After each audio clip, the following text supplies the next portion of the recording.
Hello everyone, Krishna classes में आपका स्वागत है। तो आज के इस वीडियो में आप जानेंगे कि आप एक्सेल पर सैलरी स्लिप कैसे डिज़ाइन करें और वीलुकअप फार्मूला की मदद से कैसे हम उस सैलरी स्लिप के फॉर्मेट में रिकॉर्ड को फिल कराएं। आज का वीडियो थोड़ा बड़ा ज़रूर है, बट अगर आपने ये पूरा वीडियो ध्यान से देख लिया तो आप सैलरी स्लिप बनाने में कभी नहीं अटकेंगे। तो चलिए शुरू करते हैं।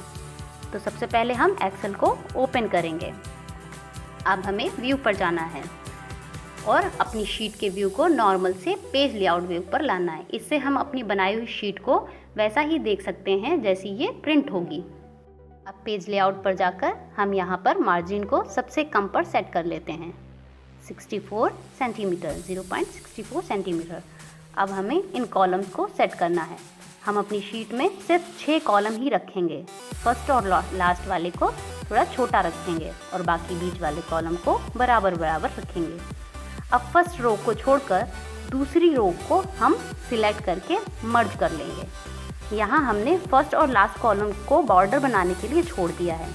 मर्ज करने के बाद आप यहाँ अपनी कंपनी का नाम टाइप करेंगे।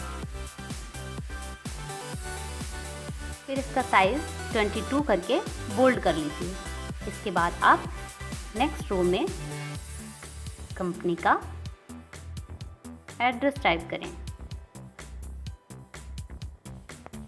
और इस रो को भी सिलेक्ट करके आप मर्ज कर लें।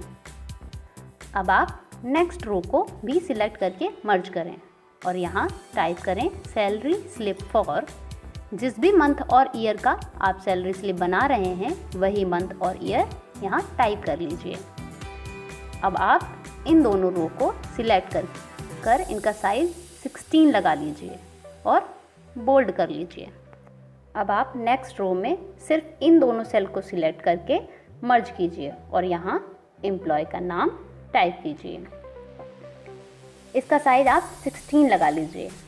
अब हम फर्स्ट रो को छोड़कर, मतलब एक रो को छोड़कर और इसके नेक्स्ट रो पर टाइप करेंगे एम्प्लॉय कोड। फिर नेक्स्ट रो पर डेजिग्नेशन, नेक्स्ट रो पर location, next bank detail, next date of joining. अब फिर से आप एक रो को ब्लैंक छोड़ दीजिए और अगली रो से लिखना शुरू कीजिए। यहाँ आप लिखें अर्निंग्स, अमाउंट, डिडक्शंस, अमाउंट। अब अर्निंग वाले कॉलम के नीचे हम एम्प्लॉय की इस मंथ की सारी अर्निंग लिखेंगे, जैसे उसकी बेसिक सैलरी, उसका HRA, उसका DA, कन्वेंस और अदर MISC अलाउंस। और अब हम टोटल अर्निंग लिखेंगे। अब हम डिडक्शन वाले कॉलम में सभी डिडक्शन लिखेंगे, यानी यहाँ हम वो अमाउंट लिखेंगे जो पैसा कंपनी एम्प्लॉय की सैलरी से काटती है, जैसे PF, ESI, loan, professional tax, staff advance salary और टोटल डिडक्शंस यहाँ लिखेंगे।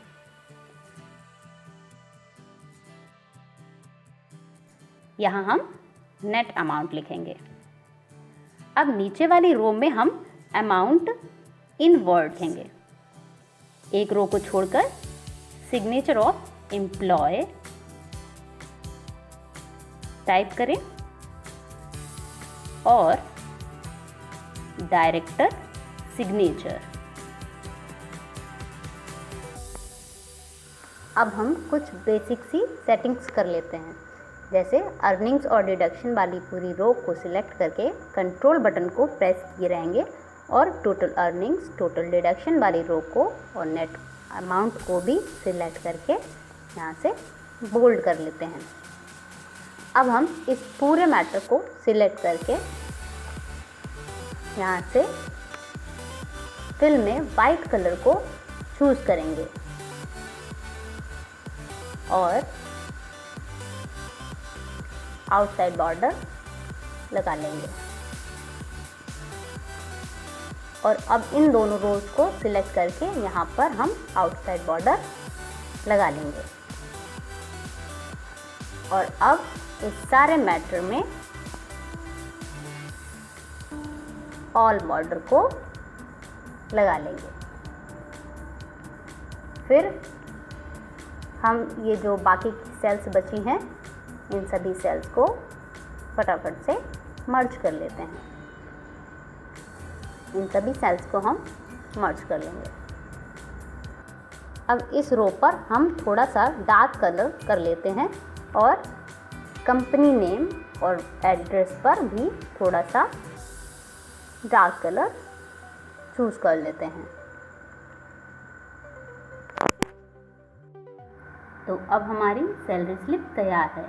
अब इसमें डेटा फिल कराने के लिए हमने शीट 1 पर सारा डेटा बना रखा है, जिसमें employee code, employee name, designation, location, bank detail, date of joining, basic, HRA, DA, conveyance, PF, loan, ये सभी चीज़ें फिल हैं। अब हम यहाँ से एक एम्प्लॉय कोड को कॉपी करके शीट 2 पर एम्प्लॉय कोड के आगे पेस्ट कर देंगे। अब हम एम्प्लॉय नेम पर एक फार्मूला लगाएंगे और उसी फार्मूले को कॉपी पेस्ट करते रहेंगे। तो यहाँ क्लिक कीजिए और लिखिए इक्वल VLOOKUP।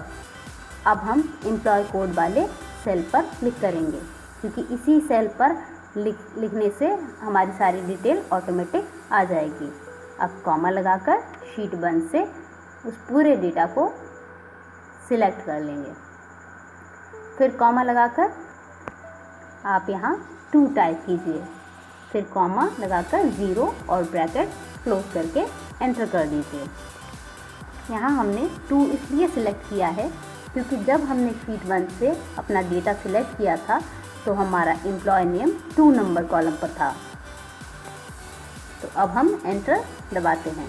देखिए ये नाम शालिनी यहाँ आ गया। हम मैच करा लेते हैं कि क्या इस शीट में भी नाम शालिनी है।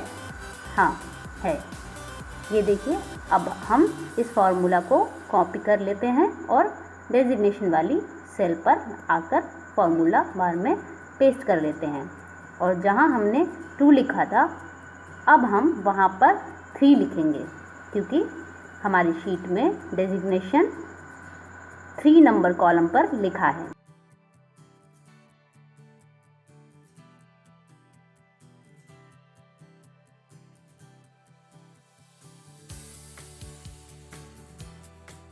इसी तरह से अब हम लोकेशन और बैंक डिटेल के कॉलम भी देख लेते हैं। तो ये 4 और 5 नंबर पर हैं। लोकेशन में फॉर्मूला पेस्ट कर लेते हैं और 2 की जगह पर 4 लिख लेते हैं। ऐसे ही बैंक डिटेल में फॉर्मूला पेस्ट किया और 2 की जगह पर 5 लिख दिया। अब डेट ऑफ ज्वाइनिंग में 2 की जगह पर 6 लिख दिया। एक बार चेक कर लेते हैं। 1 2 3 4 5 6 ठीक है। तो अब बेसिक पर 7 लिखना होगा।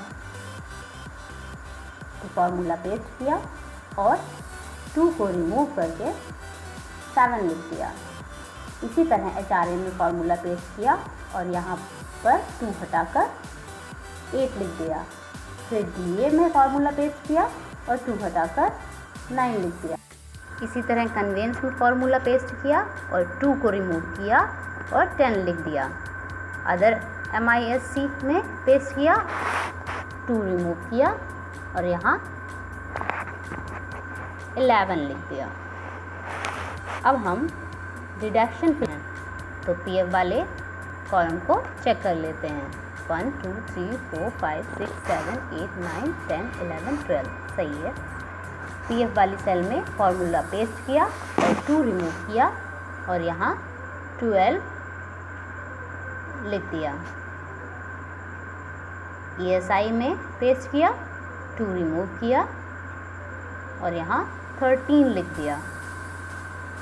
अब लोन में फॉर्मूला पेस्ट किया, 2 रिमूव किया और यहाँ 14 लिख दिया। तो एक्स में फॉर्मूला पेस्ट किया, 2 रिमूव किया और यहाँ 15 लिख दिया। और लास्ट में एडवांस में फॉर्मूला पेस्ट किया, 2 रिमूव किया और यहाँ लिख दिया 16। हो गया। टोटल अर्निंग को निकालने के लिए यहाँ फॉर्मूला लगाएंगे, इक्वल सम ब्रैकेट बेसिक से अदर MISC तक सिलेक्ट करके ब्रैकेट क्लोज करके एंटर प्रेस कर दीजिए। ऐसे ही टोटल डिडक्शन निकालने के लिए हमें यहाँ लिखना है इक्वल सम ब्रैकेट PF से एडवांस तक सिलेक्ट करके ब्रैकेट क्लोज कीजिए और एंटर प्रेस कर दीजिए। नेट अमाउंट निकालने के लिए हम टोटल अर्निंग से डिडक्शन को माइनस करेंगे। तो यहाँ लिखेंगे equal total earning per click करेंगे और माइनस लगाकर अब टोटल डिडक्शन वाली सेल पर क्लिक करके एंटर बटन प्रेस कर देंगे। अब हम 1-2 एम्प्लॉय कोड यहाँ डालकर देख लेते हैं कि डेटा चेंज हो रहा है कि नहीं। तो एम्प्लॉय कोड को कॉपी किया, यहाँ पेस्ट कर दिया, देखिए डेटा चेंज हो रहा है। एक और चेक कर लेते हैं। देखिए यहाँ पर नाम गोपाल है, इसको कॉपी किया और यहाँ पेस्ट कराया, देखिए आ गया नाम गोपाल। जिसका भी रिकॉर्ड देखना चाहते हैं बस यहाँ उसका एम्प्लॉय कोड डालें और सारा रिकॉर्ड ऑटोमेटिक आ जाएगा। अब आप यहाँ नंबर को वर्ड में लिखने के लिए यहाँ फॉर्मूला लगाएं, equal spell number bracket open करें और नेट अमाउंट वाले नंबर पर क्लिक कर दें, ब्रैकेट क्लोज करके एंटर कर दें। देखिए हमारा नेट अमाउंट वर्ड्स में आ गया है। तो इस तरह से हमने सीखा कि सैलरी स्लिप का फॉर्मेट कैसे बनाया जाए और इसमें डेटा फिल कैसे किया जाए। आई होप कि आपको ये वीडियो पसंद आया होगा। यदि पसंद आया हो तो वीडियो को लाइक करना ना भूलें और हमारे चैनल को सब्सक्राइब कर लें। तो मिलते हैं नेक्स्ट वीडियो में, तब तक के लिए राधे कृष्ण।